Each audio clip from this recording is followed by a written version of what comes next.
कान का नया मॉडल आया है। समझते हैं कि इस मॉडल में हम क्या क्या देख सकते हैं। ये मेरा दाहिना कान है, समझ लें, मैच हो रहा है।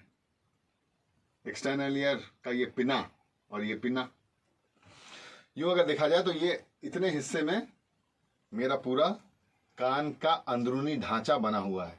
तो क्या है इस कान के अंदर? मोटा मोटा अगर देखें तो 3 हिस्से, external ear, middle ear, inner ear. चौथा हिस्सा भी ले सकते हैं, रेट्रोकॉक्लियर पाथवे भी है, जिसे हम इंटरनल ऑडिटरी मिएटस कहते हैं। समझते हैं एक्सटर्नल ईयर या बाहर का कान। बाहर के कान में ये जो लोब है हमारा, जिसे हम ईयर लोब बोलते हैं या पिना बोलते हैं या ऑरिकल भी बोलते हैं, ये सिर्फ स्तनपाइयों में या मैमल्स में पाया जाता है। ये विशेषता है। और ऐसा बोला जाता है कि ना ह्यूमन ईयर इज वेस्टिजियल, ऐसा नहीं है बिल्कुल भी, क्योंकि इसमें जो दबाव और उठाव हैं वो अलग अलग तरह से आवाज को प्रतिकंपित करते हैं, ताकि हम आप किस दिशा से आवाज आ रही है उसे सुन सकें और किस तरफ हमें अपना सर करना है वो हम जान सकें। तो सिग्नल टू नॉइज रेशियो में अच्छा खासा रोल निभाता है ये एक्सटर्नल ईयर का पिना। दूसरा हिस्सा जिसमें कि हम लोग कान का उंगली डालते हैं, मेरे एक प्रोफेसर हुआ करते थे, वो बोला करते थे, if you can put something into your year canals, put your elbows, not anything else. वो इसलिए क्योंकि जो ये एक्सटर्नल ऑडिटरी मिएटस है, इसका सिर्फ 1/3 हिस्सा, 1/3 कार्टिलेजिनस होता है, बाकी 2/3 बोनी है, यानी कि उसके ऊपर ये चमड़े का कवर नहीं है। इसलिए जब भी आप कान साफ करने के लिए कुछ भी डालते हैं उसके अंदर, तो संभावना ज्यादा है कि वो गंदगी जो है वो अंदर की तरफ चले जाए, ना कि बाहर आए। और दूसरा कि कान का जो हमारा स्किन है या त्वचा है वो बाहर की तरफ उगते रहती है, इसलिए कोई भी गंदगी अगर हो तो वो बाहर की तरफ निकाल फेंकेंगे, आपको फिक्र करने की जरूरत नहीं है। तो पिना और एक्सटर्नल ऑडिटरी मिएटस, ये 2 हिस्से हो गए एक्सटर्नल ईयर के। बीच का कान या मध्य कान के पर्दा से शुरू होता है। ये अगर देखें तो मैं बीच का कान निकाल दे रहा हूं, ये खाली जगह जो है वो बीच का कान है। जिस तरह से बाहर के कान में हवा भरा रहता है, बीच के कान में भी हवा भरा रहता है। बीच का कान शुरू होता है कान के पर्दा से। पर्दा आप देख रहे हैं, ये कोनिकल होता है ताकि आवाज को एकत्रित कर सके, और उसके पीछे होती है 3 हड्डियां।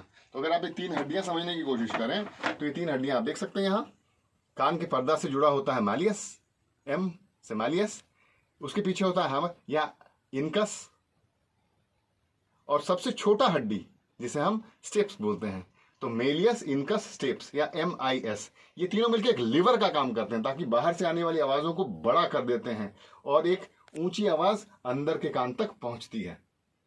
साथ ही साथ ये 3 हड्डियां तो हवा में नहीं झूलेगी, इसलिए एक टेंसर टिम्पानी और स्टेपीडियस, ये 2 मसल इन 3 हड्डियों को जमाए रखते हैं या झुलाए रखते हैं, और इस तरफ टिम्पैनिक मेम्ब्रेन में मेलियस जुड़ा होता है। तो ये अगर बीच का कान है, तो इस बीच के कान में और क्या होता है खास? यूस्ट्रेचियन ट्यूब। जब भी जुकाम हो जाए तो आप अनुभव किए होंगे कि आपका कान बंद हो जाता है। क्यों भाई? जुकाम तो गले में हुआ है, कान क्यों बंद हो गया? कान इसलिए बंद हो जाता है क्योंकि एक नली जिसे हम यूस्ट्रेचियन ट्यूब बोलते हैं वो हमारे गले में खुलती है, और जैसे भी मुंह के अंदर इन्फेक्शन होता है तो एक स्वेलिंग होता है और ये नली बंद हो जाती है। तो हवा जो जाती है मध्य कर्ण में वो अवरोधित हो जाती है और कान भरा भरा लगता है, और अचानक आप जब नाक यूं फुलाते हैं या निगलते हैं तो वो कान की जो ट्यूब है, यूस्ट्रेचियन ट्यूब है, वो खुलती है और हवा अंदर चला जाता है। तो ये हुआ मध्य कर्ण। मध्य कर्ण में कान का पर्दा, 3 हड्डियां, और ये तीनों हड्डियां मिलकर आवाज को बड़ी करती हैं और साथ ही साथ उस आवाज को अंदर के कान में पहुंचाती है। ये काम होता है बीच के कान का या मिडिल ईयर का। जैसे ये अंदर के कान में आवाज पहुंच गई तो ये रहा अंदर का कान। इस अंदर के कान में 2 हिस्से होते हैं। एक हिस्सा जो कि सुनने में मदद करता है, आप जो सुन रहे हैं वो इसलिए सुन रहे हैं क्योंकि कान का ये हिस्सा सक्रिय है, जिसे हम कॉक्लिया बोलते हैं, जो कि एक शेल शेपेड होता है, घोंगा जैसा होता है, इसलिए इसे कॉक्लिया बोला जाता है।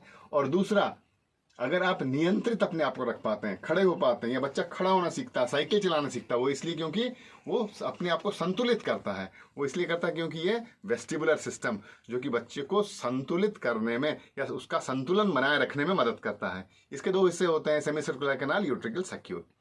तो अंदर के कान का 2 हिस्सा, एक बैलेंस के लिए और दूसरा सुनने के लिए।